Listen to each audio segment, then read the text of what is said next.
Hi everyone, today we're going to be doing this flower here from this wreath, which is from World of Flowers and in Johanna Basford's 2021 planner.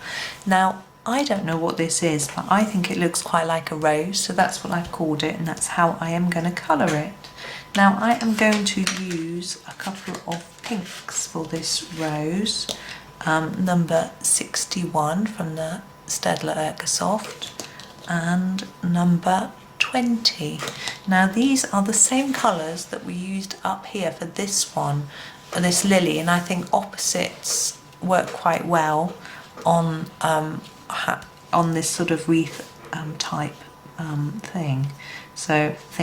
picture. So I'm going to start with the 61 in doing the areas that I want to be darker. Now I feel that the lower petals would probably be darker than the higher ones because of the way the light would fall on them. So I'm only doing quite a gentle layer on these, just on the centre part, where they would be shaded by this little part in the middle. And then we might have a little bit here, just from the shade of this turned over petal. And then I'm going down to this layer and I'm putting a little bit harder on here, and I shall take it out a little bit further, more towards the edge of the petal. It's quite an interesting petal, this one, isn't it? It's all funny shape and turned over. Wow, Johanna knows how to draw some great fun things for us. And here, same again, so a harder layer here and lighter towards the edge and a little bit under there. So we're just working our way round. Now the very centre of a rose, I haven't actually looked one up on my search engine today to guide me, but usually there's a bit of brown and a bit of polleny yellow colour, so we'll try to replicate that. Now these, because they're right at the bottom, they're going to be the darkest, and I'm thinking maybe we should do the whole thing in this colour, so maybe just the very edge. Now that I'm leaving the turned over parts, you can see, I'm going to make them a bit lighter, I think. I often get a little bit stuck knowing quite what to do with those. When it's a leaf, I've often observed on trees that the turned over part is a bit silvery and grey, but with petals I haven't really done much observation of that. I really should, it would help me. Oh, I didn't do a bit under there, a bit under there, right near the edge.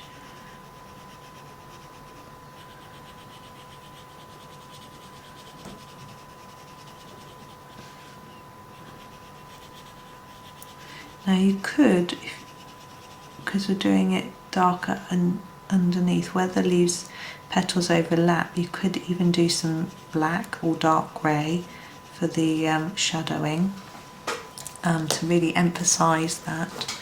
Now we're going to switch over to the number 20. Now on these top layer I'm going to go over the top of the darker pink that's there, then gently fade out. I don't want it to be too dark, although it is looking quite dark. There we go. And the same here. Keep it quite gentle towards the edge, and I'm going to do that, just a little bit of colour on there, and then I'll make up my mind after as to whether I'm going to stick with that or not. So you can see I'm pressing really lightly, especially along the edges, and putting more layers on top of where we've already got that darker pink colour. And then here again, I'm still going to go over the top because then it gives us the same colour as the top, but I'm going to take more colour out towards the edge so it's a bit darker. You can see that that's darker than the one above, hopefully you can see that anyway. And the same here.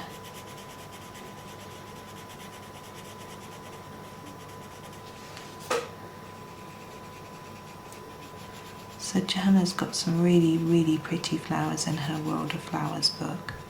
I finished my copy. I think I've put a link in this video to a flip through somewhere in the description, so you can have a look at a finished version if you want to.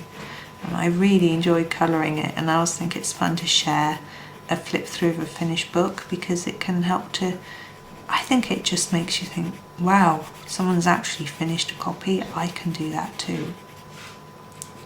And if you're stuck on a page thinking what to do for it, you can just see what someone else has done. It can give you a bit of inspiration, hopefully.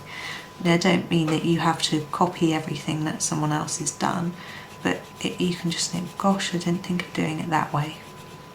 That sort of thing. I'm sure we're all inspired by other people's work.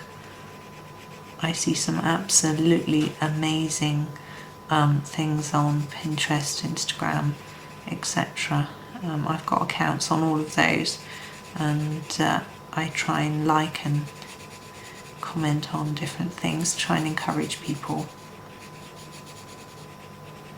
I find that I've never looked at a picture that someone has coloured and not found something in it that has sort of inspired me in some way or another. It might be that I didn't like the way they did something, and I thought, oh well, that's something I won't do in that picture. And that sounds a bit mean, but it's still, in my head, that's still inspiration. Number 76 for the middle, really light. What I'm going to do is I'm going to just randomly dot around in brown, just a little bit, and then go over it in black, in yellow, not black, yellow, number 1. Or I might see a technique that someone's had a go at and think, wow, that's something I'd like to try. It might not be on that particular picture, but it inspires me. Or it might be as simple as a colour scheme they've used. There's very few pictures that I look at that I dislike. I'm just going to rub out there where I went over the line. And usually I would, and I don't dislike the whole of any pictures really. Now I think that looks quite delicate, and so for the leaves I want to do quite a delicate green. So I'm going to grab this really light number 50, but do a really gentle application. See, I sometimes look at a picture that's done in pens, and I find that I really admire people who can use pens, because when I use pens I get frustrated because I can't blend, I can't, I have got a very limited amount, which doesn't help me. So I find, wow, when I see someone and they're so vibrant, and some people blend them even when they don't, the effects are really cool. So that's really interesting. And when people use watercolour paint, wow, that is amazing. But even in the sort of beginners who do the most basic work, I can still be inspired, as I say, by their colour schemes or things like that. So don't be worried about posting your work on these sorts of sites, because it inspires me. I don't know about other people, but there we go.